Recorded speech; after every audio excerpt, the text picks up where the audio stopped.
warahmatullahi wabarakatuh. Waalaikumsalam warahmatullahi wabarakatuh. Alhamdulillahirabbil alamin wa bihi nasta'in wa ala umuri dunya waddin. Sallallahu ala sayyidina wa maulana Muhammadin, amma ba'du.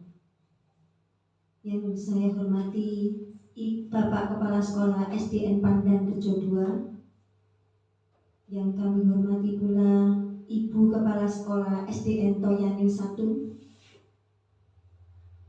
Yang kami hormati Bapak Ibu Dewan Guru Pandan SDN Pandan Rejo 2 dan SDN Toyaning 1, serta rekan-rekan CGP Angkatan 11 yang kami banggakan.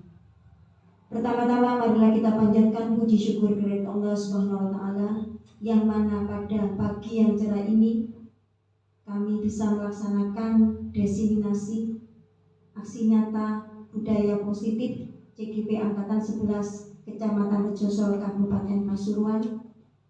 Kami bertiga berkolaborasi, Pak Iqbal Tawakal, Pak Andi Priyatno, dan saya sendiri Ida Fitriani.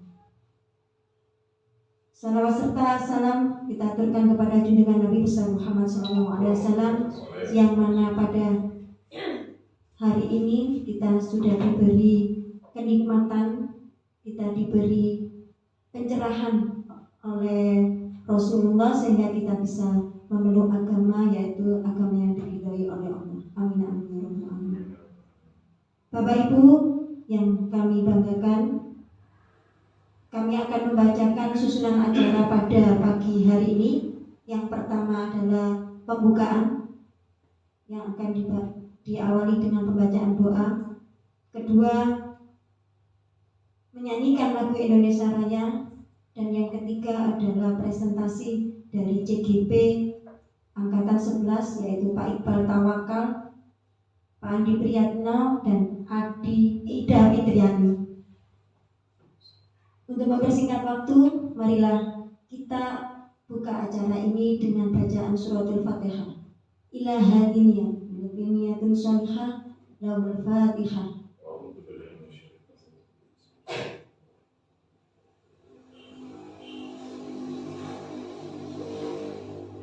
Terima kasih. Untuk acara selanjutnya yaitu menyanyikan lagu Indonesia Raya yang akan dipandu oleh Ibu Enda Suryanti. Kepada Bu Enda disilakan.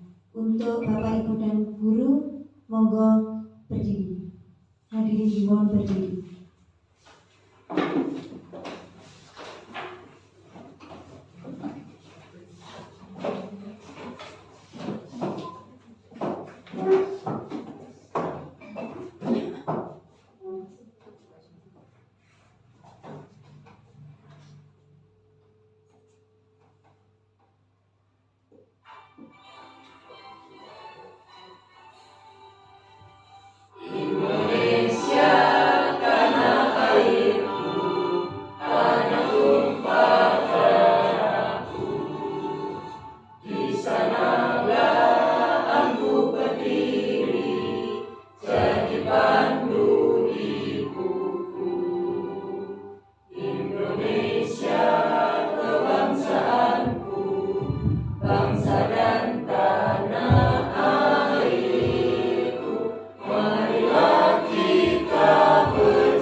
Hiduplah Indonesia Raya.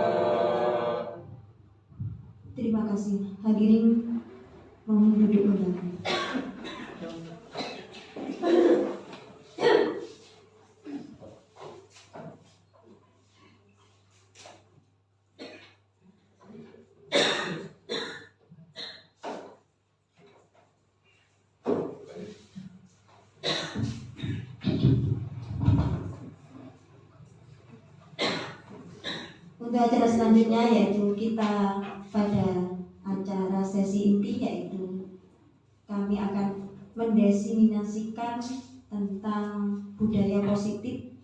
Kami bertiga nanti berkolaborasi, yang nantinya akan pertama disampaikan oleh Bapak Andi Prayitno, kemudian nanti Pak Iqbal dan saya.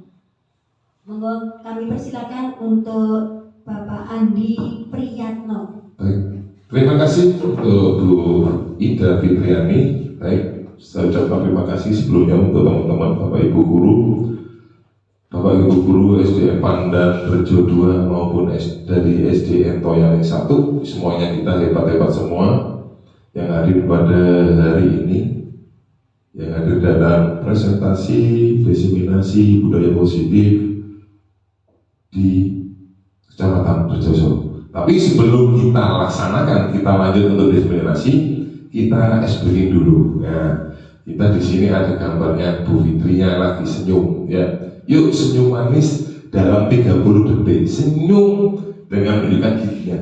Ya, hanya 30 detik. Ya, 30 detik. Tekniknya gimana Pak Iqbal? Pak Iqbal untuk tekniknya nanti kan Pak Iqbal. Yuk, jadi mari kita sunggingkan mulut kita dengan tersenyum lebar ya. Mungkin sambil berdiri atau gimana Pak Iqbal? Sambil berdiri aja. Sambil berdiri, oke, terima kasih. Berdiri dia mau buka mulutnya. Mungkin gini, biar lebih enak, nggak berhadapan ya, dua-dua gitu ya. Oh iya. Iya, sebenarnya dua-dua itu enak, berhadapan sambil senyum sendiri. Mensenyumi temannya. Oh, berarti Bertiga enggak apa-apa. Bu Fitri sama saya saja. Nah, Bu Fitri sama saya saja. Berhadapan. Jelasnya sama Bu Wenda. Sama Bu Wenda. Ya, tatapan nanti lihat senyum. Jangan lihat mulutnya, tapi lihat wajahnya. Nanti itu kan 1, 2, 3 Pak Iqbal menghitung, kita senyum sendiri. Bukan sendiri sih, senyum ke teman. 30 detik ya. Stopwatchnya Pak Iqbal ya, berhadapan, dengannya juga berhadapan. Nah, sama-sama berhadapan. Nah, saya mau lihat mimik wajahnya Bu Fitri. Ya, itu Pak Iqbal. Oke, siap? Siap. Nah, kelihatan giginya nggak apa-apa loh ya. Harus kelihatan giginya ya Bu Fitri ya. Nggak apa-apa. Nggak boleh nangis ya. Senyum, giginya harus bebas. Itu Pak Iqbal. 1, Lihat. 2, 3, mulai. Ayo senyum, lihat matanya, tatap Lihat matanya. Mana senyumnya? Kita senyumnya ya. Tatap matanya 30 detik. Nah, mari kita lihat ekspresi bahagia. Ya, bagus ya. Terima kasih. Terima kasih. Ya, 30 detik. Ya, itu hanya sekedar speaking untuk kita istilahnya dari kegiatan mulai dari malam pagi tadi, mungkin dari ada yang belum refresh, kita refreshkan. Ya begitu ya. Sekarang begitu sudah semangat lagi gitu. Refresh kan karena senyum tadi. Ya, lanjut Pak Iqbal. Nah ini dikutip dari laman Yankes Kemenkes.id, manfaat tersenyum diantaranya senyum membuat tubuh melepaskan hormon endorfin yang mampu mengurangi dan menyingkirkan hormon stres. Jadi stresnya hilang. Hilang. Kemudian saat Anda sedang sedih dengan tersenyum, suasana hati bisa berubah menjadi lebih baik karena dalam tersenyum dapat menipu tubuh untuk meningkatkan suasana hati walaupun sedih. Dengan senyum itu hilang. Walaupun kita banyak cicilan, ya, itu nanti hilang karena rasa senyum dengan senyum. Ya itu begitu sudah tidak stres lagi. Tersenyum bisa membuat kita awet muda, Bu Fitri awet muda karena usia sudah 45, masih kelihatan usia 27. 17 otot yang bekerja, sedangkan saat Anda cemberut ada 43 otot yang bekerja. Jadi lebih baik tersenyum Bu Fitri daripada cemberut. Ya. Mohon maaf. Ya, lanjut Pak Iqbal. Baik, Di sini sebelum kita lanjut untuk diseminasi, hanya kesepakatan kelas, istilahnya kita sepakati dulu untuk diseminasi ini. Mungkin ini sudah kita beri contoh dua, yaitu menghargai pendapat siapapun, menjadi pendengar yang baik, yang aktif, menjadi pendengar yang aktif Pak Iqbal di kaki itu. Mungkin ada kan dari teman-teman ada apa lagi? Oke, menjaga kebersihan Pak Iqbal. Menjaga kebersihan. Apalagi? Mematikan HP dulu. Off HP. Silent ya, silent HP ya, di silent ya. Tidak boleh ngomong. Kalau tidak boleh ngomong nanti pendapatnya gimana? Silent HP. Kemudian ada lagi? Cukup? Satu itu sudah cukup Pak Iqbal. Nanti nggak ada istilahnya break coffee, nggak ada nanti. Ya. Coffee break nggak ada, karena nanti di sini sudah ada gorengannya. Ya, dilanjut ya. Lanjut, kita langsung ke diseminasi budaya sekolah. Dari pertanyaan umat ini, budaya sekolah. Apakah budaya sekolah itu kebiasaan? Nah, jadi kebiasaan di lingkungan sekolah nih. Ya. Nah, adakah lagi dari teman-teman? Rutinitas. Oh, rutinitas kebiasaan. Rutinitas. Yang lain monggo. Kegiatan. Semuanya kita yang mengguru hebat baik di sini baik ya. Jadi semuanya bisa paham dengan apa budaya sekolah. Yang kedua, mengapa budaya sekolah itu penting? Jadi budaya sekolah itu memang penting, harus diterapkan di sekolah. Mengapa? Membentuk karakter, ciri khas sekolah. Ada lagi? Bunda Fitri senyum. Nah, biar tidak ototnya yang ya. Terima kasih untuk teman-teman hebat sudah bisa memberikan sedikit jawaban untuk pertanyaan nanti. Ini pengertian budaya sekolah.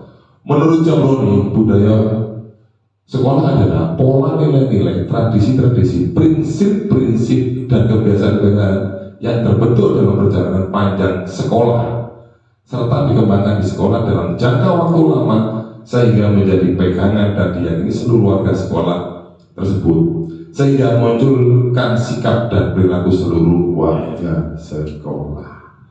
Jadi kalau kita di sekolah memberikan pengertian untuk budaya sekolah ini budaya yang positif. Ya, jadi istilahnya apa ya? Istilahnya nanti kita untuk memberikan budaya ke anak-anak itu dengan kita sendiri dulu, istilahnya kita jadi panutan dulu untuk anak-anak. Jadi gurunya untuk memberikan budaya yang lebih positif lagi. Lanjut Pak. Sebentar Pak Di. Nah, di sini tadi ketika teman-teman ditanya budaya, apa pengertian budaya? Ada yang menjawab kegiatan, ada yang menjawab apa tadi? Kebiasaan, rutinitas. Memang di sini bisa diambil kesimpulan bahwa yang dikatakan oleh teman-teman tadi berbanding lurus dengan pengertian menurut Zamroni ini, yaitu bahwa baru bisa disebut sebagai budaya apabila kegiatan-kegiatan tradisi-tradisi itu sudah berlangsung dan terbentuk dalam perjalanan panjang sekolah.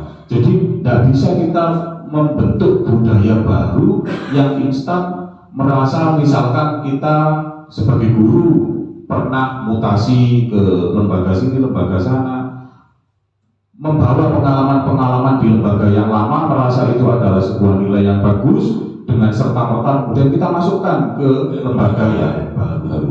Sementara lembaga baru sudah punya nilai-nilainya sendiri yang sudah berlangsung cukup lama. Jadi begitu ya. Lanjut. Nah, ini yang kedua, mengapa penting budaya sekolah itu? Karena budaya sekolah yang kita terapkan sebagai suatu kebiasaan yang disampaikan teman-teman tadi, baik akan tumbuh menjadi karakter baik pada semua warga sekolah dan pada akhirnya membentuk suatu budaya positif. Jadi budaya positif ini penting untuk semua warga sekolah tanpa terkecuali, baik guru, siswa, orang tua, wali murid, kepala sekolah, pokoknya semuanya ada di lingkup sekolah. Mungkin ada tambahan dari teman-teman DPP, Bu Fitri atau Pak Iqbal lagi, monggo. Terima kasih Bapak Andi. Yeah. Memang penting budaya sekolah itu karena dengan penerapan setiap hari kita menerapkan budaya positif kepada anak-anak sehingga akan membentuk karakter anak yang baik sesuai dengan visi sekolah. Apa yang diharapkan sekolah, apa yang dicita-citakan oleh sekolah, maka dengan adanya budaya positif, pembiasaan sehari-hari, otomatis pembiasaan yang baik, yang positif akan berdampak kepada siswa-siswa kita. Mungkin itu saja. Oke, terima kasih ya untuk Bu Fitri. Baik, Pak, dilanjut Pak untuk slide berikutnya. Nah, ini budaya positif. Nilai keyakinan dan kebiasaan yang disampaikan ada di sekolah kita yang berpihak pada murid dapat berkembang menjadi pribadi yang kritis, penuh rasa hormat dan tanggung jawab yang sudah disampaikan oleh Bunda Ida Fitriani. Ya, jadi istilahnya budaya positif ini sangat penting kita terapkan di sekolah kita masing-masing untuk menciptakan pribadi yang kritis, penuh rasa hormat dan tanggung jawab. Lanjut. Nah, ini adalah salah satu budaya positif yang ada di SDN Pandawa dan SDN Arjosari 1 di sebelah Toyane 1, mohon maaf Bunda Fitri, SDN Toyane 1. Paling pojok itu ada budaya Jumat sehat, Jumat sigap, sehat, iman, gizi, amal dan bersih. Ya, ini sudah ada program-programnya. Nah, ini dari SDN Toyane 1. Jadi semuanya sudah diterapkan di lembaga masing-masing. Memang untuk program setiap SDN Pandawa ini cukup banyak, cukup padat. Memang untuk budaya positifnya dari Jumat sehat, ada istiqosa, upacara, senam, bersih, istilahnya Jumat bersih, dan ada lagi Sabtu, di waktu Sabtu itu ada BBC. Dan di SDN Pandawa ini juga ada ekstrakurikuler, salah satunya adalah pramuka, drum band, al-banjari, dan sapro. Ya. Istilahnya itu pembinaan nanti praktek langsung untuk anak-anak dipersiapkan untuk terjun di masyarakat. Untuk SDN Toyane 1 itu apa saja Bu Fitri? Iya, yang pertama pembiasaan setiap pagi. Oh, setelah iya. baris, anak-anak itu 5S. Senyum, Sapa, salim, santun, kemudian salam. Nah, itu 5S. Jadi setiap pagi. Kemudian ada literasi 15 menit. Kemudian setiap pagi itu untuk sementara hanya kelas tinggi saja melaksanakan sholat duha, Pak. Oh, iya. Kemudian ada Jumat religi. Ya, untuk religi. religinya itu istighosa. Setiap Jumat manis. Ya, istilahnya. Jumat manis. Kemudian ada operasi semut. Itu dilaksanakan. Punya kepanjangan mungkin operasi semut yang dimaksud. Operasi semut. Operasi semut itu mungkin semutnya merayap Pak, itu kan makanannya Jejak sampah. semut. Mencari semut ya. Mencari jejak semut. Kenapa kok ada semut kan gitu, Pak? Kemudian yang terakhir adalah itu setiap hari Sabtu. Setiap hari Sabtu pagi ada senam, olahraga, Pak. Sabtu sehat. Ya, jadi anak-anak tidak memakai pakaian olahraga tetapi memakai pakaian pramuka sesuai seragam hari Sabtu. Bagus sekali ya. Iya.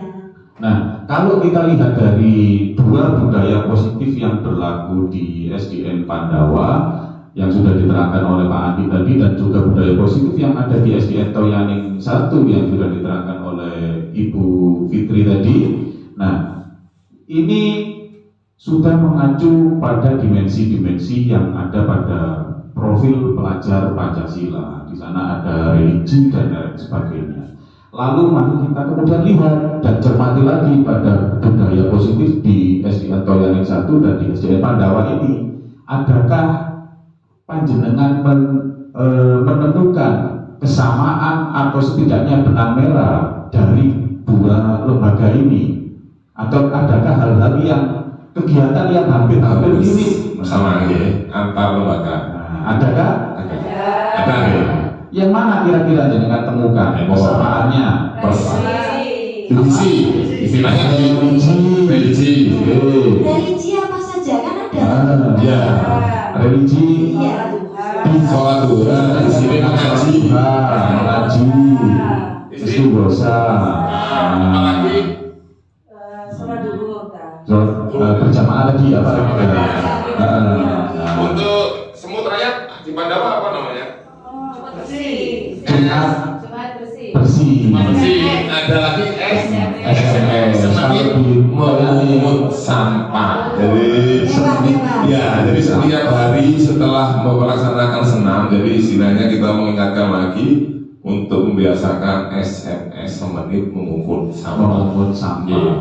Nah, dari misalkan dua nilai yang ditemukan tadi, nilai religi yang dibentuk dalam kegiatan-kegiatan yang disebutkan tadi, misalkan apa itu tadi? SMS, religi itu dan sebagainya. Kemudian untuk yang kebersihan diupayakan dalam bentuk kegiatan SMS dan lain sebagainya. Malah kita dari sini menemukan ada dua nilai, religi dan kebersihan. Nah, ini yang nantinya akan juga misalkan kesehatan. Ini yang nantinya akan kita ingat ketika kita nanti pada materi kesepakatan kelas. Kita akan bertemu dengan yang disebut sebagai nilai-nilai universal atau nilai-nilai yang berlaku untuk semua orang, tidak menganut, tidak melihat suku, ras, agama, budaya, bahkan nation, tidak terhalangi itu. Nilai-nilai universal. Semua orang pasti butuh bersih, semua orang pasti butuh sehat, misalkan kata Bunda Fitri tadi. Nah, kita lanjut. Siap. Nah, konsep budaya positif yang pertama istilahnya kita penyampaikan aja istilahnya perubahan paradigma belajar. Gimana untuk kita istilahnya selaku guru untuk perubahan paradigma belajar untuk setiap warga sekolah. Yang kedua disiplin positif. Yang ketiga motivasi perilaku manusia. 4 kebutuhan dasar manusia. 5 posisi kontrol. 6 keyakinan kelas. Dan yang 7 adalah segitiga restitusi.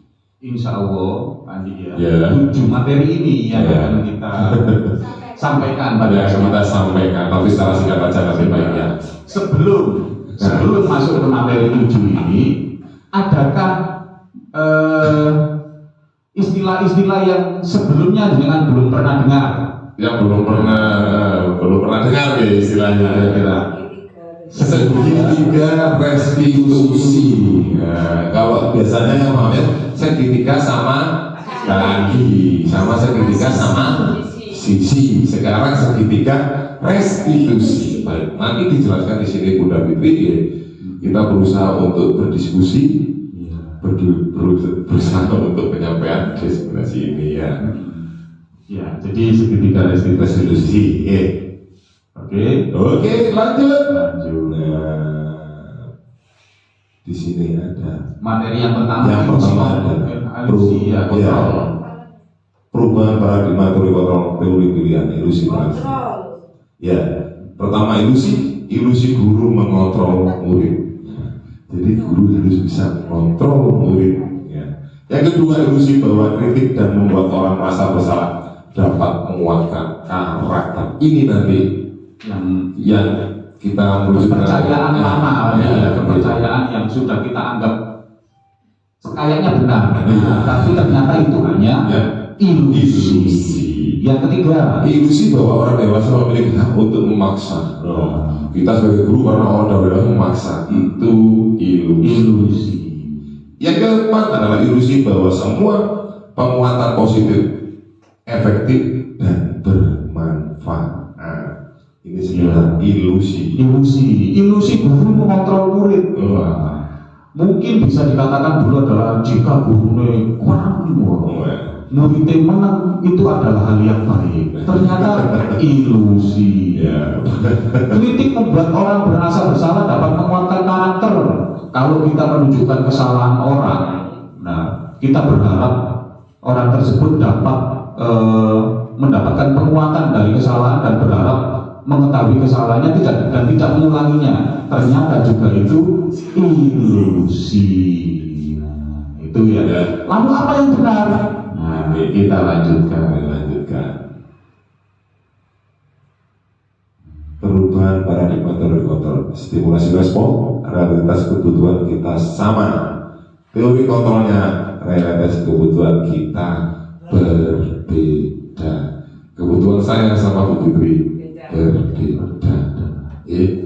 Semua orang melihat hal yang sama. Setiap teori kontrolnya, setiap orang memiliki gambaran yang berbeda. Jadi bisa jadi kita adalah guru yang sama di hadapan misalkan 20 siswa kita. Tapi ternyata yang dilihat oleh 20 siswa kita terhadap kita yang satu di depan tidak sama. Jadi kadang kita merasa heran. Iki lho wis dikandani ning ngarep kok sih ndak ora. Karena memang ternyata meskipun tulisannya satu ya, yang dilihat anak-anak berbeda. Jadi kita mencoba mengubah orang agar berpandangan sama dengan kita, mengusahakan butuh bodoh sama harus sama saya, gitu ya. Bagaimana maksudnya itu Pak Andri? Ya memaksakan kehendak harus sama kayak begitu, memaksakan kehendak kita harus tidak boleh, ya. Tidak boleh begitu. Berarti harus menghilangkan akunya. Iya. Iya. Kita berusaha memahami pandangan orang lain tentang dunia. Kebebasan, memberikan kebebasan kepada orang lain. Kita memahami. Ya, memahami. Saya tidak memaksakan budaya itu ya. Berperilaku buruk dilihat sebagai suatu kesalahan. Tidak semuanya perilaku buruk itu kesalahan. Semua perilaku memiliki tujuan. Mungkin Bu Fitri, bagaimana ini? Yang dimaksud kesalahan kok tidak buruk. Nah, kenapa ini? Bisa kalau Bu Fitri Bisa, ya, istilahnya untuk perilaku buruk sebagai suatu kesalahan itu stimulus responnya. Padahal dalam teori kontrolnya semua perilaku itu memiliki tujuan, memiliki maksud. Contoh, perilaku buruk yang dilakukan anak-anak misalkan apa contohnya? Dengan sebutkan. Oke, Bu Vina. Nah, perilaku buruk aja random yang terjadi pada anak-anak. Yang terjadi setiap hari lah. Mungkin Bapak Ibu suka mengganggu teman saya ya misalnya. Kan kalau salah mulai ya, dosa mulai ya. Ternyata, nah kita tidak patut menghakimi ya, tidak patut menghakimi. Jangan ganggu. Ternyata tidak boleh. Pasti anak tersebut harus kita pahami dia mengganggu. Mencari perhatian. Pasti punya alasan. Itu saja itu mencari tujuan nanti itu nanti langsung kita lanjut ke materi materi langsung ke materi berikutnya baik. Nah tidak ini orang lain bisa mengontrol. Oh iya. Stimulus responnya orang lain bisa mengontrol kita. Saya hanya Anda yang bisa mengontrol diri saya. Ya. Iya. Saya bisa mengontrol orang lain, Anda tidak bisa mengontrol orang lain. Pemasangan Anda pada saat bujukan gagal, teori kontrolnya kolaborasi dan konsensus penciptaan pilihan baru. Konsensus baik. Nah, jadi ini ya konsensus. Saya mulai dari saya bisa mengontrol orang lain atau orang lain bisa mengontrol saya. Itu maksudnya gini. Ini kan setiap guru menginginkan hasil adanya perubahan perilaku positif terhadap siswa-siswanya. Jadi kita mengharapkan mereka berperilaku baik dengan cara ini ya, ojo telat, ayo belajar dan lain sebagainya. Sebelumnya kan seperti itu. Ternyata tidak bisa, Bapak Ibu. Mungkin akan efektif hari itu, tapi balik mana? Yang bisa merubah mereka adalah mereka sendiri. Maka ketika kita ingin mereka berubah, buatlah mereka memahami nantinya kenapa saya harus berubah dan kenapa saya tidak boleh melakukan hal negatif itu. Kemudian pemaksaan ada pada saat bujukan gagal. Nah artinya Kalau kita kembali ke perubahan perilaku anak tadi, kita berharap stimulasi responnya tidak lagi pemaksaan, harus memaksa, tidak, tapi kita harus berkolaborasi dengan sharing dengan pelaku yang kita sebut gagal tadi untuk menciptakan konsensus kesepakatan untuk pilihan-pilihan baru. Nah, kalau kamu tidak belajar, akibatnya bagaimana? Nah, kalau kamu betul. Ya, itu salah satu alasan yang muncul dan patut kita hargai. Nah, kita kan bisa jadi itu yang memang dilihat anak-anak seperti tadi itu ya, memahami pandangan orang lain terhadap dunia, karena pandangannya seperti itu kita hargai. Berangkat dari itu kita berikan pilihan-pilihan baru. Nah, kemudian yang terakhir, model berpikir menang atau kalah. Tapi di teori kontrol model berpikir menang.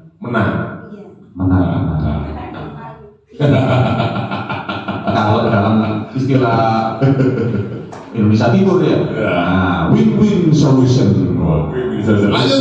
Lanjut. Ya. Perubahan paradigma belajar. Mungkin mau Bu Fitri disampaikan mau Bu Fitri. Terima kasih Pak Andi.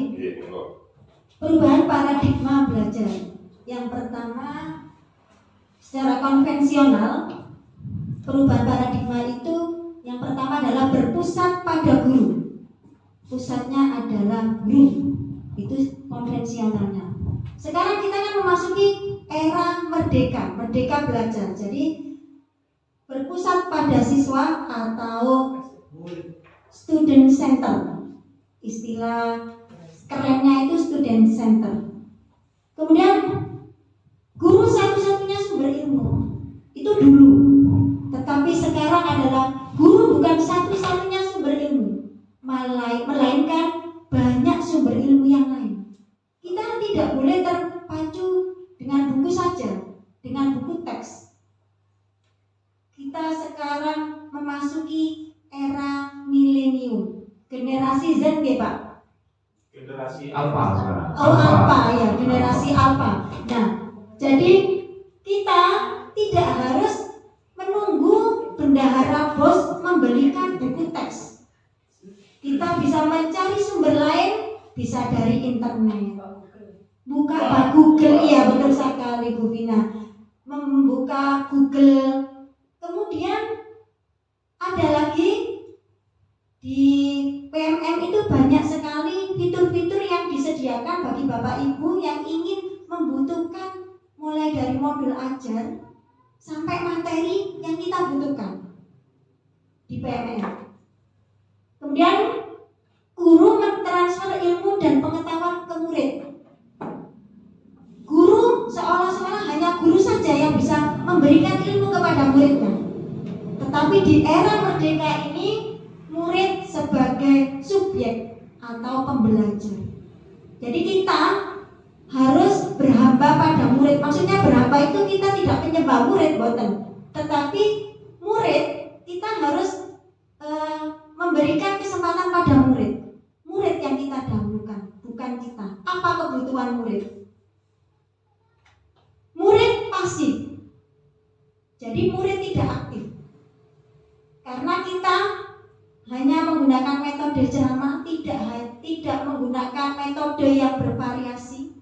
Banyak sekali metode-metode yang perlu kita terapkan di sekolah-sekolah kita, di lembaga kita. Sehingga murid tersebut aktif, kritis, dan membangun pengetahuannya sendiri. Dia akan membangun pengetahuan sendiri dengan adanya metode-metode yang sangat sesuai dengan zaman sekarang. Nah, menurut KHD Ki Hajar Dewantoro, di dalam proses pembelajaran, guru bersifat menuntun murid sesuai dengan kodratnya, yaitu kodrat zaman dan kodrat alam dan zaman. Maksudnya alam berarti dirinya sendiri, kemudian zaman itu perkembangan zaman pada saat ini, sehingga murid itu tidak ketinggalan ketinggalan metode-metode baru yang diberikan kepada guru. Dan keselamatan setinggi-tingginya baik sebagai individu maupun sebagai anggota masyarakat. Jadi setelah anak-anak itu lulus dari sekolah, dia akan memiliki baik itu keterampilan berpikirnya, keterampilan bersosialnya. Dia akan menjadi manusia atau generasi emas sesuai dengan cita-cita perjuangan bangsa Indonesia. Nah, pada pemikiran Ki Hajar Dewantoro menyatakan bahwa siswa harus merasa bahagia. Kita harus membuat siswa-siswa itu bahagia, mulai dari masuk pintu gerbang sampai pulang. Kita harus membuat anak-anak itu merasa bahagia, berkembang sesuai dengan karakteristiknya, masih mengoptimalkan potensinya, dan mengaktualisasikan hasil belajarnya di sekolah dalam kehidupan sehari-hari. Jadi tidak hanya di sekolah saja, dia bisa menerapkan dalam kehidupan sehari-hari, baik di lingkungan keluarga, sekolah maupun di masyarakat. Karena tripusat pendidikan itu sangat penting juga, pendidikan baik di keluarga, sekolah maupun masyarakat. Sesuai dengan profil belajar Pancasila. Masih ingat Bapak Ibu Guru ya? Tegang Bapak Ibu Guru. Mari kita isi ice breaking mungkin ya. Kita nyanyi sambil berdiri tentang profil pelajar Pancasila. Oke. Bernyanyi profil pelajar Pancasila. Ya. Silakan berdiri Bapak Ibu. Oh, berdiri. Ya. Dipimpin oleh Bu Fitri. Oke. Belajar Pancasila. Sampai bertepuk tangan ya. Ya. Belajar Pancasila, beriman dan bertakwa pada Tuhan Yang Esa dan berakhlak mulia, berkebinekaan global, bergotong royong berdiri, kreatif dan bernalar kritis. Satu kali lagi. belajar Pancasila, beriman dan bertakwa pada Tuhan Yang Esa dan berakhlak mulia, berkebinekaan global, gotong royong mandiri, kreatif dan bernalar kritis. Terima kasih Bapak Ibu yang hebat. Silakan duduk. Lanjut next. Mungkin makna disiplin menurut Ki Hajar Dewantoro. Ki Hajar Dewantoro menyatakan bahwa di mana ada kemerdekaan, disitulah harus ada disiplin yang kuat. Sehingga pun disiplin itu bersifat self-disiplin, yaitu kita sendiri yang mewajibkan kita dengan sekeras-kerasnya. Tetapi itu sama saja, sebab jikalau kita tidak cakap melakukan self-disiplin, wajiblah penguasa lain mendisiplinkan diri kita. Dan peraturan demikian itulah harus ada di dalam suasana yang merdeka. Nah, jadi maksud dari makna disiplin itu pada pendidikan saat ini, untuk menciptakan murid yang merdeka, syarat utamanya adalah harus adanya disiplin yang kuat dari dalam dirinya sendiri, yang dikenal dengan istilah motivasi internal. Jadi motivasi dalam diri sendiri. Mungkin dari Pak Iqbal bisa menambahkan. Next. Makna disiplin menurut Diane. Diane menyatakan bahwa arti disiplin berasal dari bahasa Latin, yaitu disiplina, yang artinya belajar. Kata disiplina juga berasal dari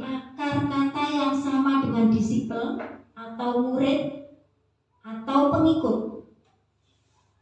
Jadi untuk menjadi seorang murid atau pengikut, seseorang itu harus paham betul alasan mengapa mereka mengikuti suatu aliran atau ajaran tertentu, sehingga motivasi tersebut terbangun. Motivasi itu terbangun dari dalam dirinya sendiri, bukan dari orang lain, bukan motivasi ekstrinsik. Ya, jadi kalau dari makna menurut disiplin menurut Diana ini kan ada satu kata yang menurut saya patut digarisbawahi Bapak Ibu, yaitu motivasi. Bahwa yang dinamakan Merdeka Belajar tadi, kalau sedikit ke belakang menurut Ki Hajar Dewantoro, adalah berkaitan dengan disiplin juga, bahwa kemerdekaan itu adalah self disiplin. Ya. Jadi kemerdekaan dalam hal ini bukan dimaknai dengan lebih dekat dengan kebebasan, tidak, tapi bahwa kebebasan itu kan juga harus dengan kedisiplinan, bahwa kita harus tahu dengan kebebasan yang dipunya, dengan kemerdekaan yang kita punya, harus kita isi dengan apa. Maka kita punya self disiplin, maka kemudian harus ada motivasi dari dalam diri kita untuk melakukan sesuatu. Seseorang harus mempunyai alasan untuk mengikuti aliran ajaran tertentu. Jadi anak-anak berangkat ke sekolah tahu bahwa ia akan belajar, dan bahwa ia akan belajar itu siswa juga harus tahu lagi-lagi kenapa kok ia harus belajar. Nah, harus ada alasan. Maka siswa pertama-tama harus punya motivasi. Seringkali kemudian anak-anak kan tidak tahu, tidak punya motivasi pribadi, datang ke sekolah kemungkinan hanya untuk mendapatkan uang saku, atau diseneni orang tuanya dipaksa, ya kamu harus sekolah gitu ya. Nah, agar anak-anak punya motivasi, nah ini penting bagi guru. Lalu guru harus menempatkan dirinya menjadi apa berarti?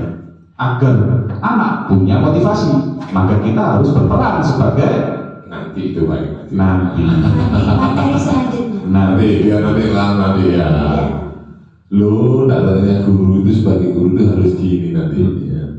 Nah, tujuan kita sebagai pendidik adalah dari penerapan disiplin ini menciptakan anak-anak yang memiliki disiplin diri, sehingga mereka bisa berperilaku dengan mengacu pada nilai-nilai kebajikan universal dan memiliki motivasi intrinsik. Nah, dari sini mungkin ada kata-kata atau kalimat yang merupakan hal baru, atau sudah ada yang pernah tahu apa itu kebajikan universal.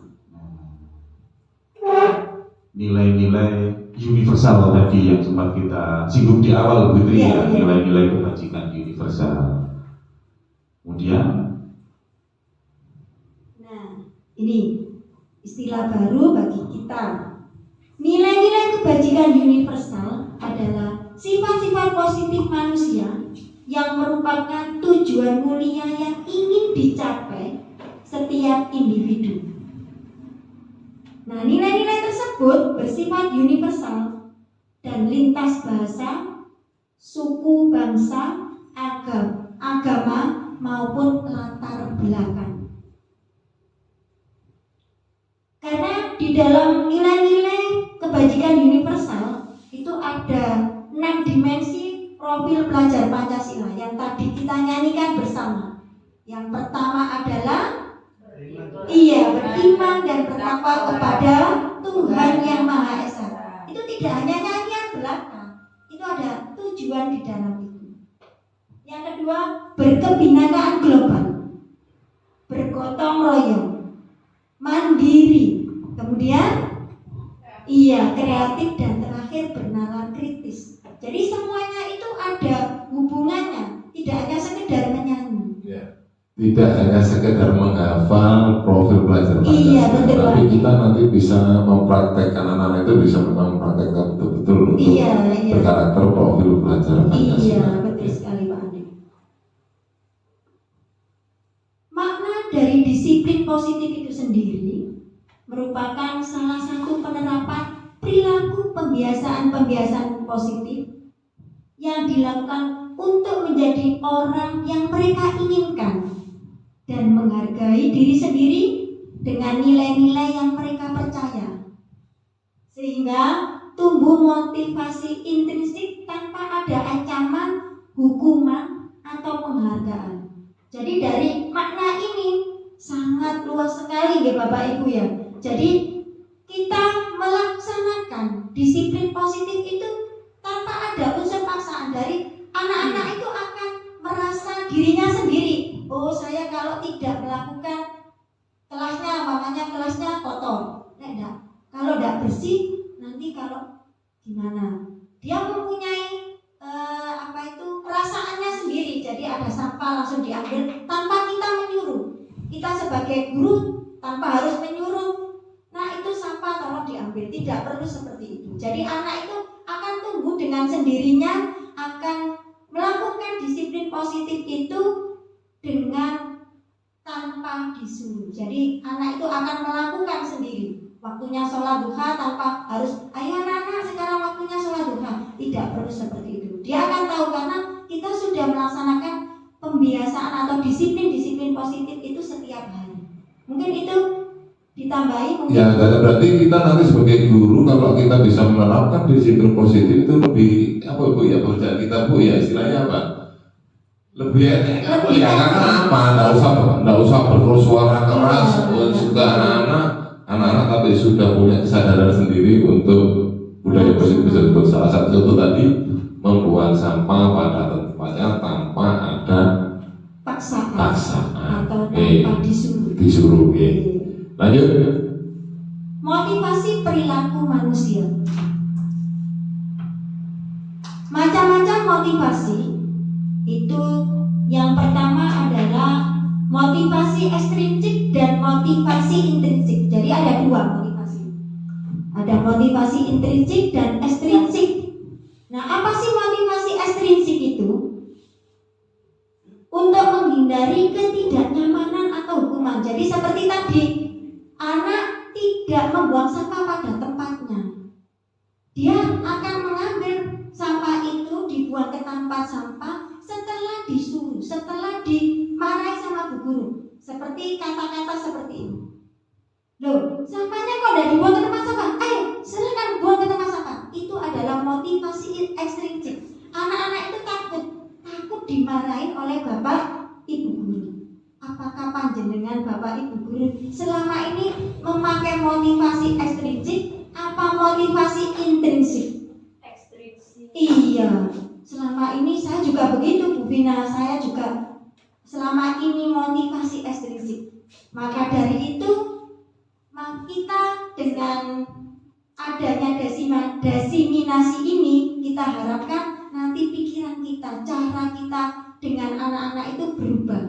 Bagaimana penerapan disiplin positif yang baik. Berarti kita harus motivasi yang intrinsik. Harapannya seperti itu. Perbedaan hukuman, konsekuensi, dan restitusi.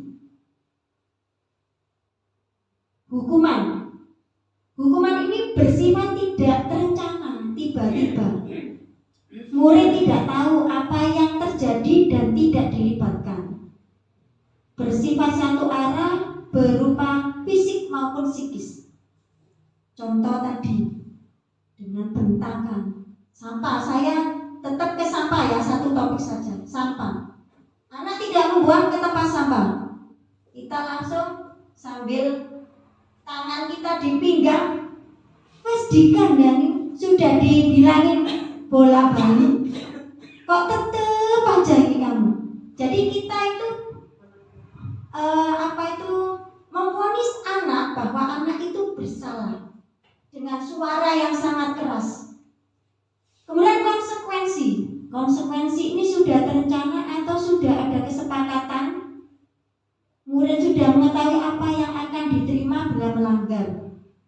Tetap dibuat tidak nyaman untuk jangka waktu pendek. Nah, biasanya kalau waktu upacara bendera dia tidak memakai atribut sekolah, kita letakkan di tempat yang terpisah dengan teman-temannya, sehingga anak itu akan terasa bagaimana? Merasa bersalah. Merasa bersalah, merasa kapok, merasa malu, nggih Pak Iqbal nggih.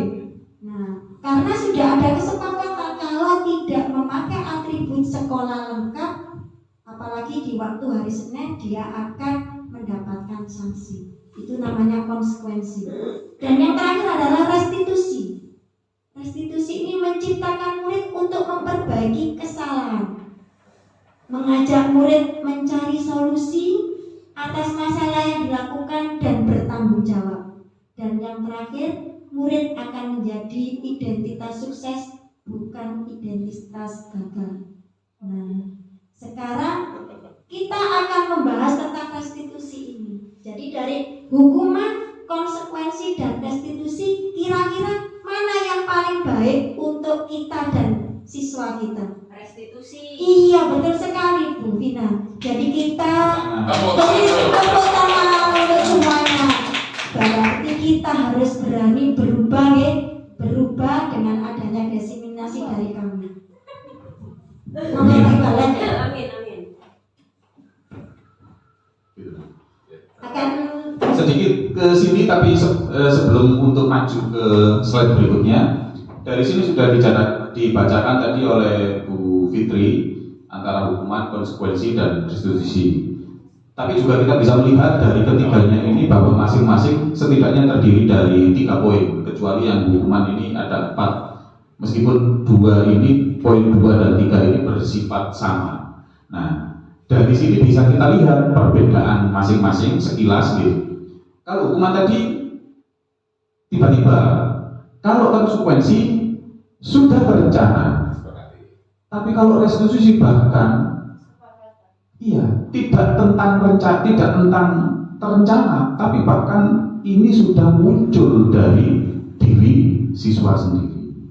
Kalau hukuman contohnya tiba-tiba kemudian pada saat di kelas rame, tiba-tiba langsung dihukum, ayo lari pada saat pembelajaran. Kan bisa jadi memang rame di kelas itu agak menjengkelkan dan mungkin agak mengganggu. Tapi bahwa itu kemudian moro-moro dihukum lari kan, kenapa ini kok harus moro-moro lari? Apa hubungan antara rame dan lari kan begitu ya? Kemudian misalkan itu sudah direncanakan, contoh tadi bahwa kita upacara tadi pada saat Bu Fitri harus memakai aturannya, direncanakan harus memakai atribut lengkap, kaos kaki misalkan putih panjang dan lain sebagainya. Suatu hari siswa tidak memakai itu, tidak lengkap itu, mendapatkan hukuman karena melanggar kesepakatan. Nah, aturan lebih dekat dengan aturan. Kalau restitusi, bahkan anak harus membuat sendiri nilai-nilainya. Kenapa harus misalkan harus melakukan sesuatu ya? Kenapa harus pikir? Kenapa harus tidak ramai di kelas? Itu harus muncul dari diri siswa. Nah, itu perbedaan sekilas. Lanjut. Nah, ini game. Dari materi penjelasan tadi ada beberapa soal yang dijawab khusus langsung ya, sekarang saja. Mau bacakan, dibacakan. Yang pertama, mencatat 100 kali di dalam buku kalimat dengan kalimat ya, saya tidak akan terlambat lagi, terlambat ke sekolah. Nah, menurut panjenengan ini hukuman, konsekuensi, atau konsekuensi? Hukuman. Ya, oke, Bu Fitri hukuman ada yang lain. ya. Nanti jawaban ada di akhir. Ya, ada di akhir. Hukuman. Bagaimana? Disimpan ya, Disimpan hukuman ya. Oke, lanjut. Oke. Lari mengelilingi lapangan basket 2 kali karena telah hadir. Wah, Bu Fitri sudah paham baik. Hukuman ya. Nanti kalau salah berarti ya. Orang dari Bu Fitri. Ada ancaman. Iya. Ancaman. 3. Murid diminta untuk push up 15 kali karena tidak menggunakan masker. Nah, hukuman atau konsekuensi? Hukuman. Yakin? Hukuman semua ini berarti ya? Sip. Sampai 3 hukuman. Sip. Kalau yang Nah, sip. konsekuensi. Ya, sip. Ini mau pendapat lain. Ayo, mana? Konsekuensi atau hukuman? Mulai ragu ini. Konsekuensi. Oh, nomor 4. Belum, 3. Masih 3 sih. Masih 3. Nomor 4. Menggantikan kertas tugas teman yang telah dicoret-coret. Konsekuensi. Konsekuensi. Sip. Keempat, konsekuensi. Kelima, membersihkan tumpahan air di meja tulis karena tersenggol pada saat belajar. Konsekuensi. Di sini hanya hukuman atau konsekuensi. Hanya Pilihan 2. Ya. Terima kasih Adil. Nah, Kemudian yang ke berikutnya, Nur disuruh untuk mengenakan sepatu seharian di sekolah karena tidak mengenakan sepatu hitam, tidak mengenakan sepatu seharian. Hukuman. oke. Kemudian sip. Lari mengelilingi lapangan basket 2 kali karena terlambat 10 menit untuk pelajaran PJK. Konsekuensi. Yakin? Oke, konsekuensi ada yang konsekuensi ada hukuman. Oke. Kita cek dulu. Sebentar. Tadi kita ingat lagi ya, yang konsekuensi jadi hanya ini dan Nomor 4. nomor 4 tadi ya, 0, 4. Nomor 4. Nah, 4 dan terakhir aja berarti ya. Yang lain hukuman ya. Satu konsekuensi. Oh, 1 konsekuensi. Satu konsekuensi. 1, 4 terakhir. Beda pendapat. Oh, gitu. Oke, masuk. Berarti pendapatnya beda ya. Istilahnya nanti siapa yang ada yakin? Udah. Kunci jawaban. Kunci jawaban. Kita buka. Oh, babas. Bapak sah. Tenang. Lebih baik. Lah kok bilang? Pendapatnya jawabannya. Jawabannya 5. Nah, kemarin kan Lebih apa ini ya? ada Ada. benarnya. Ini slide-nya hilang ini. Tenang. Tenang. Slide-nya hilang. Slide-nya hilang. Coba tarikan.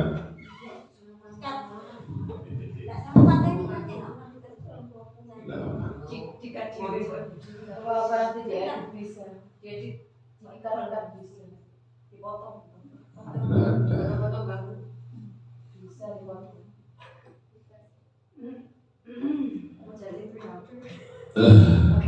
Tapi jadi berapa? Anak gorengan kalau tisu. Monggo sambil di apa itu? Sambil dimakan. Monggo. Kita kan ini anggap aja break Pak. Kopi break Pak ya. Ya, istilahnya sambil istirahat. Nah, itu.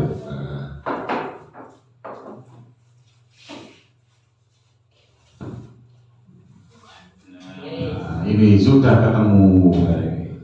Jadi konsekuensi muncul di nomor 4 betul. 1, 2, 3, 4 betul. Muncul lagi di nomor terakhir betul lagi. Betul. Ya. Nah, hanya saja yang nomor 5 ini juga termasuk Konsekuensi karena pelajarannya PJOK. oh iya, tapi jangan konsekuensi. Lupa tadi hukuman ya. Iya. Jadi tidak benar konsekuensi, tidak dibenarkan tadi ya. Iya. Iya. Ya wis. Lanjut. Enggak siji. Kembali kembali nanti. Yang mana? Ini baik.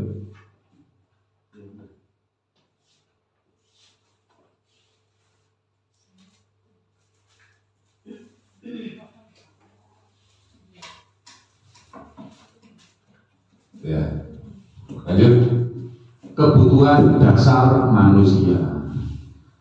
Kita beralih ke kebutuhan dasar manusia ya, materi berikutnya. Lanjut. Apa saja kebutuhan dasar manusia?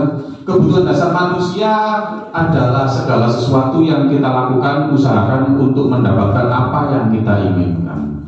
Bila kebutuhan dasar manusia tidak terpenuhi, maka akan muncul perilaku-perilaku negatif. Bapak Ibu, materi ini kita sampaikan hari ini karena ini berkaitan dengan restitusi tadi, bahwa kita sepakati restitusi tadi adalah nilai-nilai universal atau motivasi internal dari diri setiap murid atau manusia yang dapat merubah perilakunya menjadi perilaku positif. Nah, jika terdapat anomali situasi suatu saat seseorang melakukan perilaku negatif karena restitusi tidak mengharapkan adanya hukuman atau konsekuensi, harus ada muncul dari unsur intrinsik motivasinya, maka kita harus paham kebutuhan dasar manusia. Sesungguhnya ketika kebutuhan dasar tidak terpenuhi, maka akan muncul perilaku negatif. Maka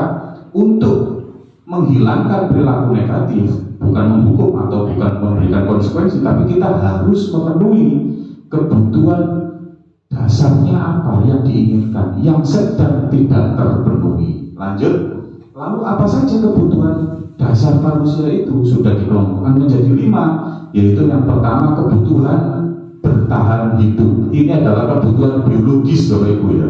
Semua makhluk, tidak hanya manusia, hewan, sama. Jadi kalau kita seperti misalkan kebutuhan dasar biologis apa yang sama misalkan bagi semua makhluk hidup? Semua makhluk hidup butuh makan, minum, berkembang biak. Itu adalah kebutuhan dasar manusia hidup, kebutuhan bertahan hidup. Yang kedua adalah kasih sayang dan rasa diterima. Nah, bahwa kita juga punya butuh rasa kasih sayang dan rasa diterima. Bila ada teman-teman atau anak-anak yang sedang cemberut misalkan pada saat di kelas, jangan-jangan kurang mendapatkan kasih sayang. Misalkan seperti itu tadi ya, ada siswa yang ada di depan duduknya biasanya ya tidak mendapatkan kasih sayang terus cemberut. Biasanya ada seperti itu ya. Oh iya. Yang ketiga, kebutuhan penguasaan. Nah, ini pengakuan. Setiap orang kadang juga memiliki, harus kita pahami, ini semua orang punya. Tidak ada hanya orang yang sombong gitu. Jangan dianggap orang yang memiliki kebutuhan atas pengakuan, kepingin diakui sebagai orang pintar. Tidak, semua orang punya. Tidak hanya harus menjadi sombong untuk mendapatkan kebutuhan ini ya. Pengakuan bahwa dia mampu loh melakukan ini, bahwa dia bisa loh melakukan itu, ingin ia tunjukkan. Pengakuan, penguasaan. Yang keempat adalah kebutuhan atas kebebasan, bahwa setiap orang memiliki keinginan untuk bebas. Bebas dalam hal ini bebasnya bagaimana? Bebas untuk memilih. Ini juga seni dalam didiknya Bapak Ibu ya. Bahwa biasakan kepada bagi kita seorang guru untuk memberi pilihan. Jangan paksakan kamu harus piket hari Sabtu, misalkan pada saat pemilihan regu piket. Kamu harus piket hari Jumat, regu piketmu harus ini. Atau kelompok belajarmu harus ikut kelompok belajar bersama Kiwin. Beri mereka pilihan bahwa bahkan misalkan memilih, kita belajar dengan cara bagaimana juga harus kita beri pilihan. Dan yang kelima adalah kesenangan, kebutuhan untuk merasa senang, kebutuhan yang tidak terbatasi oleh apapun. Kalau senang, ya senang guys. Misalkan senang nonton sepak bola, ya senang tanpa harus ada alasan kenapa harus senang. Itu. Lanjut.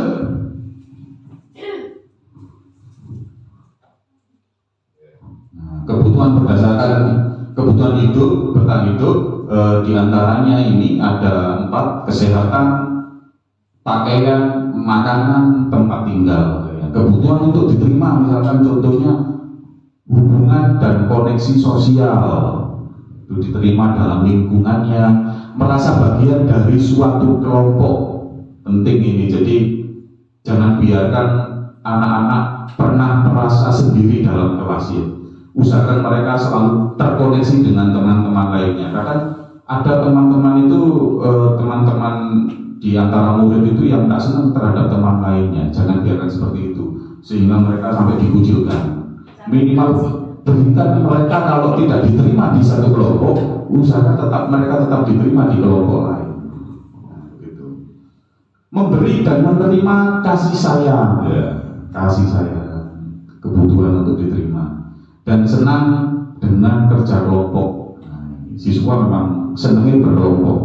Kebutuhan pengakuan atas kemampuan, contohnya keinginan untuk dianggap berharga, bahwa setiap individu berharga. Jadi maka di situ kita kembali ke materi tadi, menang-menang tadi, kebutuhan menang-menang, bukan kebutuhan menang kalah. Setiap siswa harus menang-menang. Kalau tidak menang, kalau misalkan tidak mampu menjawab soal ini, jangan anggap bodoh. Tidak mungkin dia bisa menjawab di pertanyaan yang lainnya. Selalu ingin menjadi pemimpin, ingin dianggap berharga dan merasa kecewa bila melakukan kesalahan itu adalah sifat yang wajar, karena setiap manusia butuh pengakuan, kebutuhan pengakuan. Kebutuhan akan pilihan adalah kemandirian. Contohnya mencoba hal-hal baru, tidak terlalu terpengaruh orang lain, banyak bergerak dan cepat merasa bosan. Dan yang kelima, kebutuhan untuk merasa senang adalah ingin menikmati apa yang dia lakukan, misalkan hobi, ya, suka permainan, suka bergurau dan menuju humoris. Nah, itu memang kebutuhan ternyata. Kebutuhan anak ya, terutama di SD Pak Ibu ya. Di SD bermain, rame, itu memang kebutuhan mereka. Kalau itu dirasa mengganggu, tidak kita stop, tidak kita putus, tapi mungkin butuh kita arahkan. Betul. Dan bisa berkonsentrasi tinggi saat mengerjakan hal-hal yang disenangi. Nah, ini juga penting. Kalau dirasa anak tidak bisa konsentrasi, jangan-jangan itu hal yang tidak disenangi. Maka kita harus berikan hal-hal yang disenangi agar mereka bisa konsentrasi. Begitu cara meningkatnya. Berikutnya, coba Bapak Ibu jawab pernyataan berikut. Nah, coba ya. Ini contoh saja ya, agar tidak contohnya itu SD Pandawa atau Toyaning, kita buat contoh SD Arjosari 2, ini SD lain. Meli adalah anak kelas 3 SDN Arjosari 2. Sesampai di rumah, sepulang sekolah menangis dan mengadu kepada ibunya bahwa dia benci pada gurunya yang bernama Bumita. Ada kan? Biar aman contohnya. Menurut Bapak Ibu, kebutuhan apa yang berusaha dipenuhi oleh Meli jika jawabannya seperti berikut? Ibu guru bilang, saya tidak boleh bersenandung sewaktu mengerjakan tugas. Katanya kelas harus tenang, tidak ada suara. Tidak seru jadinya. Kebutuhan apa yang sesungguhnya hilang dari Meli sehingga dia bersenandung sampai ditegur oleh ibunya? Ditegur oleh guru. Ada 5 kebutuhan tadi Pak. Tadi kan ada 5 kebutuhan. Kesenangan. Kita cek. Semuanya Ada yang lain, ada yang lain. Kesenangan atau keberkasan. apa kebutuhan yang diterima? Oh, bisa berpendapat. Bebas, kebutuhan kebebasan, kebebasan atau kebutuhan merasa senang. Ya. Bukan bertahan hidup begitu ya? Bukan ya? Bukan kasih sayang ya? Bukan kasih sayang kan? Bukan ya? Bukan. Cek ada kuncinya kan? Nah, Kuncinya ada. Iya. Jadi disampaikan aja ya. Nah, ini kembali. Jawabannya adalah kebutuhan untuk bebas. Betul, Pak. Beri tepuk tangan yang meriah. Kenapa kok bebas? Kok bukan kesenangan?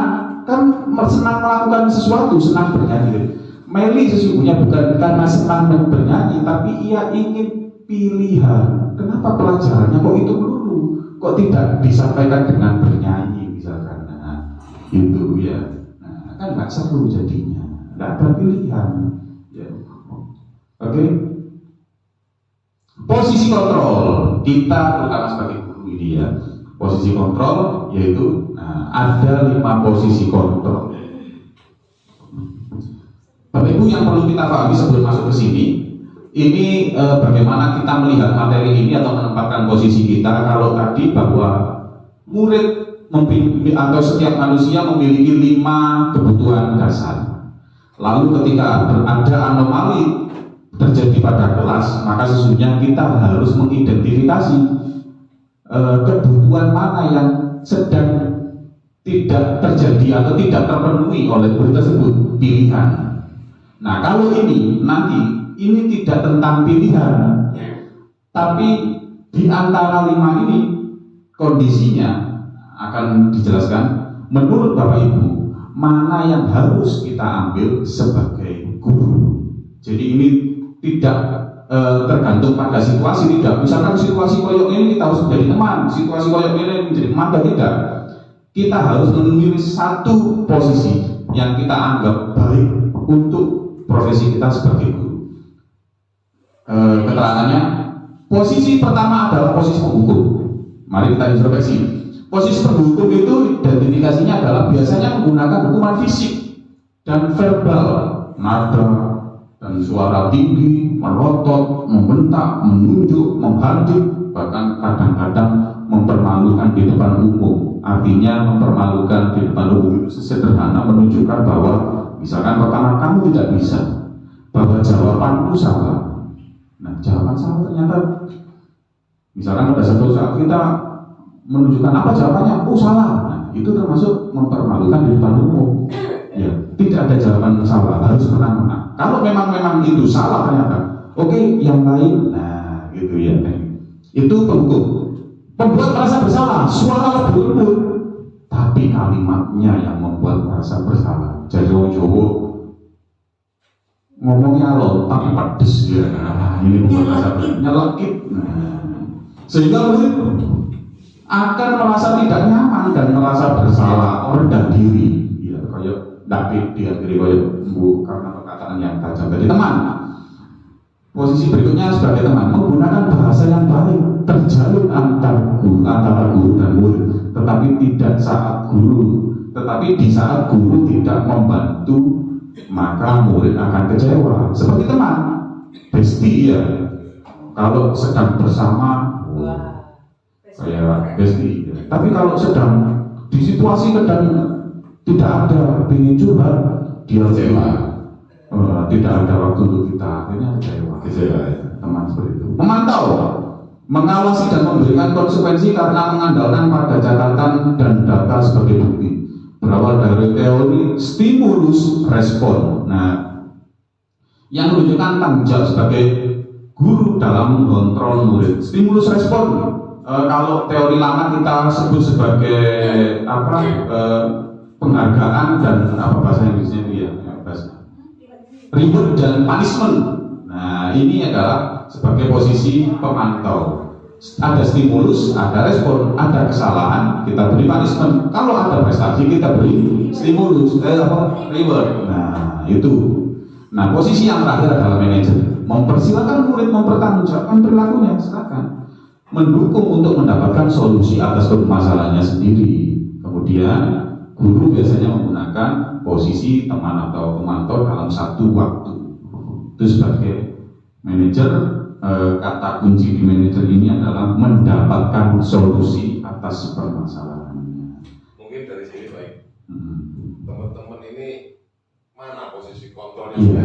Nah, menurut Bapak Ibu, dari 5 kondisi ini ya, yang terbaik yang bisa diambil guru adalah posisi yang mana? Manajer. Nah, betul. Tapi selama ini yang kita pakai apa kebanyakan? Yang paling baik manajer. Tapi kalau kita introspeksi, mana yang paling sering kita ambil? Mana? Ya mana? Masing-masing punya jawaban sendiri ya. Bina apa bina yang biasa? Yang biasanya. Yang biasanya. Pemantau. Pemantau. Dari Bu Fatma, penghukum. Ya itu jadi. Ya, mungkin juga ada yang saya sendiri kan guru juga. Selama ini juga masih teman. Ya, sering kan di istilahnya anak-anak itu suka istilah saya berteman. Nah, baru di CGP ini memahami ternyata ya. Oh ternyata ada negatifnya. lebih bagus lagi. Ya, diterapkan nanti. Besok gitu. Ya, Nanti pulang. ini. Tugas pernyataan.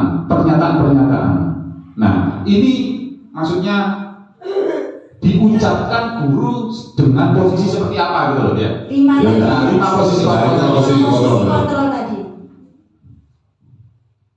Kalau saya kecewa sekali dengan kamu, nah, Termasuk yang mana Berarti- Bapak Ibu? Penghukum. apa ayo? Ya, Saya kecewa. Membuat merasa bersalah. membuat merasa bersalah. Oke, kita keep. Yang berikutnya, kamu tidak pernah benar melakukannya. Wah, Apa ini? Berarti guru sedang berada dalam posisi apa ini? Bu Feni, bangga. Penghukum. Oh, Oke, Minta lagi, izin. ini lagi. Nanti ada kunci jawabannya. Kalau Yang ketiga Pak Iqbal. ayolah, lakukan demi ibu bapak apa? Teman. Oke, apa tadi ini diulangi? Yang pertama terkait penghukum, Merasa bersalah. merasa bersalah, Penghukum. penghukum, teman. Waduh, beda-beda. Apakah kamu mau mendapatkan stiker bintang hari ini? Nah, ini kan biasa kita kan ya. Biasa kita laksanakan ya di kelas ya. Memberikan bintang Lulus ya, di bawah. Ya, lulus ya. Mantau. Bagaimana kalau bisa menyelesaikan masalah ini? Manajer. Manajer, kamu selalu paling akhir. Apa? Bersalah. Oh, merasa bersalah kata Bu Sina. Membuat rasa bersalah. Coba kita lihat. Kita cek. Kita jawab kuncinya ya. Bismillah ya. Bismillah. Alhamdulillah. Wah, alhamdulillah. Ya, Yang tuh, merasa bagaimana? semua ini. Lah, Saya merasa kecewa membuat rasa bersalah. Betul ya, jadi kayak siswa merasa bersalah. Kamu tidak pernah benar melakukannya, dihukum. Ya. Ayolah, kamu lakukan. Nah, Ya, gitu. tadi. Nah, mendapatkan stiker pemantau, betul. Bagaimana kalau menyelesaikan masalah ini? Manajer, betul. Yang agak berbeda mungkin kamu selalu paling akhir gitu. nah ini kelihatannya kayak anu Bang, tapi ya membuat rasa bersalah. Ya, tapi kan penghukum. Mungkin karena ada suara hentakan yang agak keras. Mungkin ya. Sambil menunjuk kamu. Nah, orang itu selalu menunjuk ya. Karena itu cuma tulisan, kita nggak tahu. Tidak, ekspresi. oh iya. Ya, ekspresinya ya. Bu. Saya suka kamu, seorang. Beritahu Oke, oke. Ya, boleh. Terus sekali. Ya. Lanjut. Lanjut. Keyakinan kelas mungkin bisa dilanjutkan oleh rekan CGP yang lain. Baik, terima kasih. Ya, di sini kita beranjak untuk materi keyakinan kelas. Jadi istilahnya keyakinan kelas ini yang kita sepakati di setiap kelas dengan murid dan guru. Jadi istilahnya apa? Untuk keyakinan kelas ini peraturan tidak ada. Istilahnya keyakinan sama-sama menyepakati antara murid dan guru. Mengapa keyakinan kelas? Ya, kita ada sedikit pemantik mengapa keyakinan kelas. Agar ada interaksi antara kedua belah pihak. Ada interaksi kedua pihak antara guru dan murid. Nah, oke, interaksi. Istilahnya kolaborasi ya, istilahnya saling apa ya. Ada yang lain, Bu Fatma, Bu Eni, gimana? Bu Endea, monggo. Bu Finda, Bu Davitri. Ya. Terus nomor yang kedua, mengapa tidak peraturan kelas? Nah, mengapa bukan peraturan kelas sekarang kita yang pakai? Tidak disebut sebagai peraturan kelas. Iya. Keyakinan kelas itu apakah berbeda dengan Peraturan kelas. Dan kalau berbeda, kenapa kok tidak peraturan saja? Nah. Kayak kita kan sudah sejak zaman Soeharto sudah peraturan kelas gitu loh. Kenapa Iya. harus dirubah ini? Kenapa? Tidak peraturan kelas. Peraturan sepihak. Peraturan Peraturan sepihak. sepihak. Melanggar, ya. Bagus sekali Bu Bina ini. Hebat, hebat, ya. Bagaimana mewujudkan suatu keyakinan kelas yang efektif? Nah, Caranya bagaimana? bagaimana? Kalau tadi ya ke peraturan tadi satu pihak dan mengikat. Ya, Nah, kalau keyakinan kelas kan berarti tidak demikian. Nah, Ya. caranya bagaimana? untuk mewujudkan itu. Nah. Karena monggo pendapat sekedar, anu tidak apa-apa. Memberikan penawaran kepada siswa untuk membuat keyakinannya sendiri. Seperti itu. Tangan untuk Bu Endra. Salut kepada Bu Endra. Untuk Bu Fitri, monggo. Bu Fitri. Oh sama. Sama dengan siapa? Dengan siapa? Beda. Bu Enda Ijem ya. Bu Endra. Baik, dilanjut. Nah, yang pertama adalah karena yang kita bangun adalah motivasi intrinsik dari dalam murid, sedangkan peraturan itu berhubungan dengan motivasi ekstrinsik. Jadi itu. Jadi untuk keyakinan kelas itu membentuk motivasi dari diri sendiri, bukan dari luar. Oke. Murid akan melakukan perilaku baik karena ingin menghindari hukuman dengan mematuhi peraturan yang ada di sekolah. Istilahnya terpaksa itu, ya, karena takut dengan peraturan sekolah. Sedangkan keyakinan adalah nilai-nilai kebajikan universal yang sudah diyakini dan sudah disepakati bersama, terlepas dari latar belakang suku, negara, bahasa maupun agama. Ya. Mungkin lanjut. Cara mewujudkan sebuah keyakinan kelas yang efektif, bangun hubungan yang kuat dengan siswa. Yang disampaikan Bu Wenda tadi ya. Ciptakan lingkungan belajar yang positif, tidak ada negatif, tidak ada ucapan kamu tidak bisa, kamu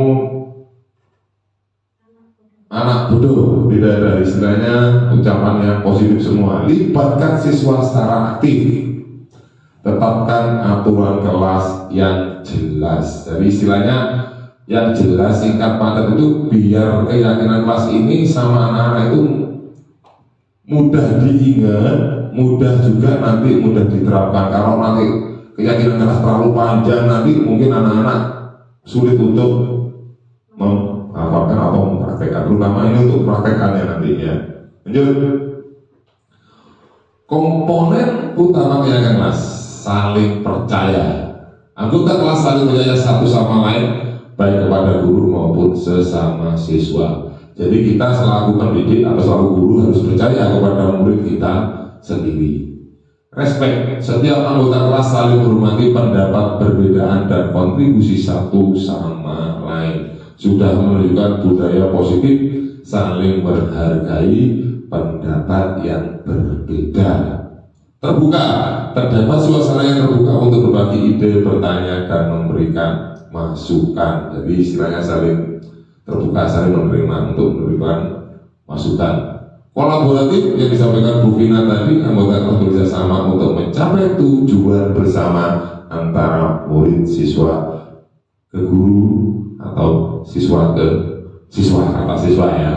Positif, suasana kelas positif dan optimis mendorong semangat untuk belajar. Jadi keyakinan kelas ini nanti menurutnya adalah untuk mendorong semangat belajar peserta didik kita.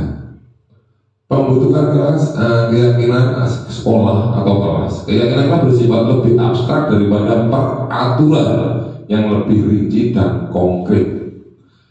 Yang kedua, keyakinan kelas berupa pertanyaan-pertanyaan universal. Yang ketiga, pernyataan keyakinan kelas senantiasa dibuat dalam bentuk positif, jadi tidak ada menyalahkan bentuk negatif ya. Keyakinan kelas sebenarnya tidak terlalu banyak sehingga mudah diingat. Nah, itu tadi yang saya sampaikan. Keyakinan kelas sebenarnya sesuatu yang dapat diterapkan di lingkungan tersebut. Semua warga sekolah hendaknya ikut berkontribusi dalam pembuatan keyakinan kelas lewat kegiatan curah pendapat, dari saling berpendapat baik antar guru, antar siswa ke guru, antar siswa ke siswa. Bersedia meninjau kembali keyakinan kelas dari waktu ke waktu. Jadi keyakinan kelas itu bisa berubah melihat kondisi. Yang namanya keyakinan itu kelas berhasil kita terapkan di kelas, tetap kita lanjutkan. Tapi kalau tidak ada perubahan, baru kita ada perubahan untuk membuat keyakinan kelas yang lebih signifikan untuk bisa merubah tingkah laku, karakter peserta didik. Lanjut.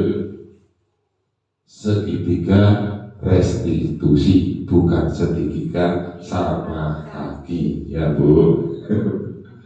Segitiga restitusi, proses menciptakan kondisi bagi murid untuk memperbaiki kesalahan mereka sehingga mereka bisa kembali pada kelompok mereka dengan karakter yang lebih kuat.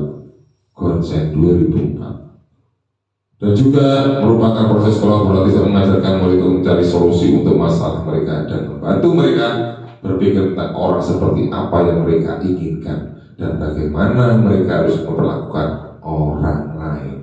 Istilahnya kita memberikan kebebasan kepada murid untuk berperilaku atau berpendapat untuk sesuai yang dia inginkan. Ya, nah ini segitiga restitusinya. Nah, kelihatan jelas ya Pak? Dari sini. Iya, mau bahas tubuh kita kalau itu aku apakah akan repart, Bu? Segitiga restitusi, namanya segitiga berarti ada 3 komponen. Yang pertama adalah menstabilkan validasi tindakan yang salah, kemudian menanyakan keyakinan. Iya, tapi yang pertama itu adalah menstabilkan identitas dulu. Kemudian yang kedua menanyakan keyakinan. Dan yang terakhir adalah validasi tindakan yang salah. Itu urutannya. Kalau di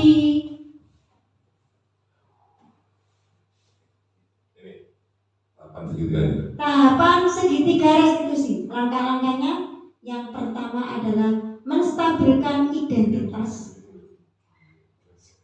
kemudian validasi tindakan yang salah, dan yang terakhir menanyakan keyakinan kelas. Jadi menstabilkan identitas yang pertama itu anak kita tanya, tetapi tidak di depan anak-anak. Kita letakkan anak itu setelah istirahat, waktu istirahat atau setelah pulang sekolah. Jadi dia teman yang lain tidak tahu kalau temannya itu melakukan kesalahan. Kita tanya, ada apa tadi di kelas, seumpamanya anak itu memiliki kesalahan, dia bertengkar dengan temannya. Kita tanya, kenapa kamu kok melakukan kesalahan, melakukan tindakan tadi? Apa yang kamu lakukan? Nanti anaknya akan bicara sendiri. Saya tadi bertengkar dengan si A. Kenapa? Pasti dia memiliki alasan mengapa dia melakukan kesalahan. Tidak langsung anak itu melakukan kesalahan tanpa ada tujuan, tanpa ada alasan yang dia lakukan. Kemudian validasi tindakan yang salah. Validasi tindakan yang salah ini maksudnya adalah kamu tadi melakukan bertengkar dengan Wati contohnya. Kenapa? Ya, kenapa? Karena buku saya dicoret-coret. Jadi saya marah, saya bertengkar, saya mengucapkan kata-kata yang kasar. Sehingga kami adu mulut bertengkar dengan Wati. Seperti itu. Nah, kita tanyakan, apakah dengan kamu marah-marah itu termasuk keyakinan kelas kita? Dia akan jawab sendiri tanpa kita suruh. Tidak, Bu. Nah, kemudian setelah menanyakan keyakinan kelas tadi, nah itu nanti mungkin lebih detailnya dijelaskan, ditambahi oleh teman-teman CGP yang lain. Menanyakan keyakinan kelas tadi, tidak sesuai dengan keyakinan kelas yang kita sudah sepakati bersama. Nah, bagaimana caranya kalau kita supaya sama tidak mengulanginya lagi seperti itu? Kita ajak sharing anak itu, mengapa anak itu melakukan kesalahan dan tindakan apa yang harus kamu lakukan, sehingga anak itu tidak akan merasa bersalah. Posisi kita adalah sebagai manajer, tidak sebagai penghukum. Jadi kita tidak boleh, kamu memang melakukan kesalahan, tidak boleh seperti itu tidak baik, tidak boleh seperti itu. Jadi kita rubah mindset kita bahwa kita, posisi kita adalah sebagai manajer, memberikan solusi bahwa yang dilakukan si anak tadi kita berikan solusi ya, tapi tidak boleh ya marah-marah. Kita harus ngomong dengan baik-baik karena kita sudah sepakat dengan keyakinan kelas yang kita sepakati bersama. Teori kontrol, lanjut. Kita terima kasih. Nah, dari sini ada yang ingin ditanyakan? Tidak ada. Oke. Terus ya. Ya. Terima kasih. Terima kasih teman-teman Bapak Ibu guru yang hebat semuanya. Beri tepuk tangan untuk Bapak kita semua. Kita sangat berterima kasih dengan kehadiran Bapak Ibu. Kita bisa melaksanakan diseminasi budaya positif pada hari ini. Kita bertiga mohon maaf jika ada kekurangan dalam penyampaian materi ini. Saya Ida Fitriani, Saya Andi Biarno, Saya Iqbal Tawakal. mengucapkan terima kasih dan semoga diseminasi yang kita sampaikan bermanfaat untuk kita semua. Amin, amin. Amin. salam guru penggerak, Bergerak, menggerakkan. Terima kasih. Assalamualaikum warahmatullahi wabarakatuh.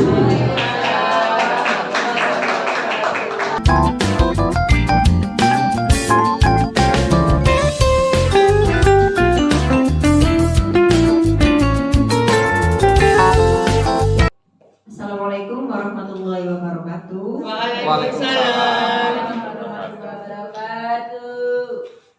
Saya Siti Afrinawati, guru dari SDN Pandanrejo 2. Dari diseminasi yang sudah kita lakukan hari ini, yang saya dapatkan adalah yang dulunya saya itu sering menjadi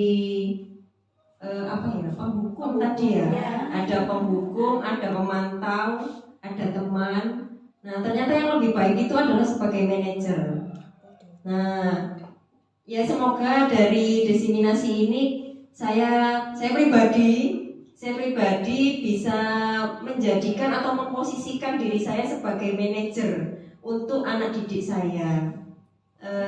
Berikutnya untuk yang kedua, yang dulunya saya tidak tahu bagaimana cara memberikan bimbingan kepada anak-anak tentang sebuah bukan kesalahan sebetulnya sih, sesuatu yang mereka tidak tahu bahwa itu adalah yang tidak baik dilakukan. Ternyata ada langkah-langkah seperti segitiga restitusi tadi ya namanya.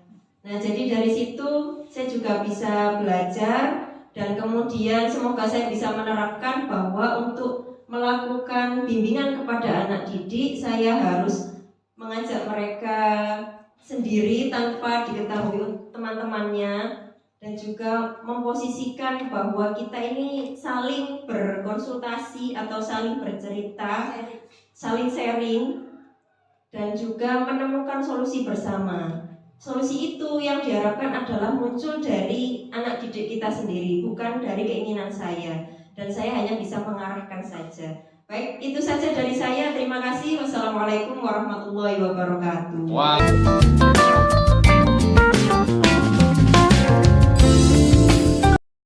Assalamualaikum warahmatullahi wabarakatuh. Waalaikumsalam warahmatullahi wabarakatuh. Saya Enda Srianti dari SDN Toyaning 1. Dari hasil pemaparan teman-teman kita CGP Angkatan 11 pada pagi hari ini dalam rangka diseminasi budaya positif, saya pribadi sangat senang sekali karena mendapatkan ilmu-ilmu baru, Pak.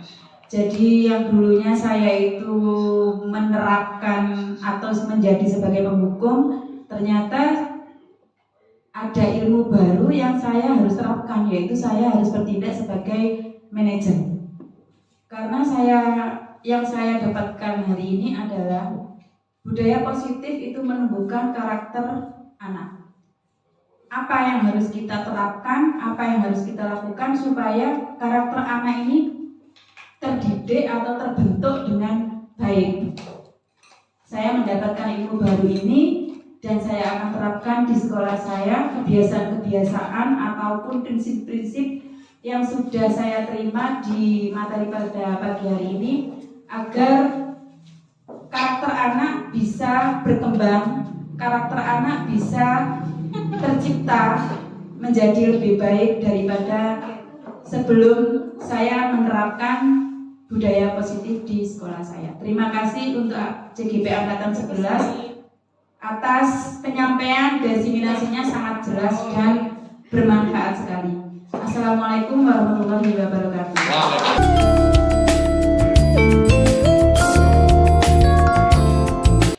Assalamualaikum warahmatullahi wabarakatuh. Waalaikumsalam warahmatullahi wabarakatuh. Di kesempatan ini saya ingin mengucapkan terima kasih kepada ketiga calon guru penggerak angkatan 11 karena dengan adanya diseminasi ini saya mendapatkan ilmu yang sangat bermanfaat bagi saya. Selama ini mungkin apa yang saya berikan kepada anak-anak, cara saya mendidik anak-anak mungkin harus banyak diperbaiki karena selama ini yang saya terapkan adalah metode yang menghukum tadi. Sedangkan dengan adanya diseminasi ini banyak ilmu yang saya dapatkan seperti saya harus berperan sebagai manajer dalam memberikan pembelajaran kepada anak-anak, melakukan pendekatan secara pribadi mungkin supaya anak-anak merasakan nyaman dan bisa mengungkapkan apa yang mereka butuhkan dalam pembelajaran ini. Sekali lagi saya ucapkan terima kasih. Saya ingin menerapkan apa yang saya dapatkan hari ini.